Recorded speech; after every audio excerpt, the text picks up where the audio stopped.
एक जार में हरा मिर्चा और लहसुन डाल लें। फिर उसके बाद आप भिंगाया हुआ दाल, जैसे मैं रात में ही भिंगा दी थी, या फिर 1-2 घंटे में भी फूल जाता है, तो आप चना का दाल और ये है धोई और नमक 1 चम्मच अपने स्वाद के अनुसार डाल सकती हैं। फिर उसके बाद थोड़ा-सा गरम मसाला, थोड़ा-सा धनिया पाउडर, फिर उसके बाद आप हल्दी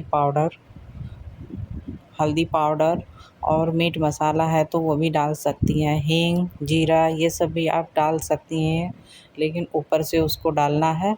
तो मैं इसमें थोड़ा-सा लाल मिर्च जो भरवा होता है अचार, उसका मैं थोड़ा-सा आधा चम्मच मसाला डाली हूँ।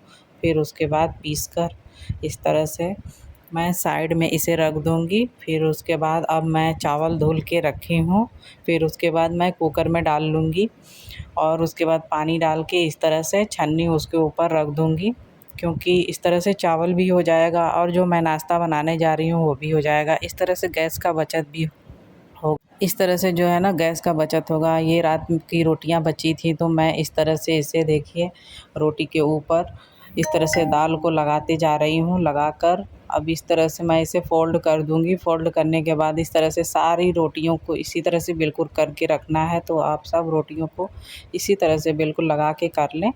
और देखिए इस तरह से सारी रोटियां तैयार हो गई। अब आप इसे भाप में पकाएं। इस तरह से आपका चावल भी होगा और जो ये रोटी मैं रखी हूँ रात का बचा हुआ है, तो इस तरह से मैं नाश्ता और चावल मेरा दोनों बन जाएगा।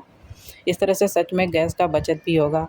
और अगर आप मेरे चैनल पे नए हैं तो वीडियो पसंद आए तो प्लीज़ लाइक और सब्सक्राइब दोनों करें और कमेंट बॉक्स में भी लिखें कि आपको मेरा वीडियो कैसा लगा। सो देखिए मैं इस तरह से इसे रोटियों को निकाल ली हूँ थोड़ा-सा ठंडा होने के बाद, और फिर उसके बाद मैं इसे कट कर दी हूँ। कट करने के बाद आप इस तरह से सारी रोटियों को कट कर लें। फिर उसके बाद तेल में, रिफाइंड तेल में फ्राई कर लें, या फिर आप इस तरह से भी हल्के तेल में भी इसे फ्राई करके खा सकती हैं। लेकिन इस तरह से मैं फ्राई कर ली हूँ तो थोड़ा इसका स्वाद जो है बिल्कुल अलग आ रहा था। तो इस तरह से मैं करके इसे देखिए कर दी हूँ। तो इस तरह से कुरकुरा बिल्कुल हो गया है। फिर उसके बाद जो है मैं अब सारी रोटियों को इसी तरह से करती जाऊँगी। करने के बाद आप सारी रोटियां आपकी तैयार हो गई तो आप इस तरह से प्लेट में निकाल के इसे प्लेटिंग कर लें। जैसे देखिए मैं काला नमक डाली हूँ, फिर उसके बाद इसमें लाल मिर्च पाउडर डाल के सॉस इसके ऊपर से डाल दे रही हूँ। फिर उसके बाद आप इसे सर्व करें, टेस्ट करें, बहुत ही अच्छा लगेगा और स्वादिष्ट लगेगा। बाय।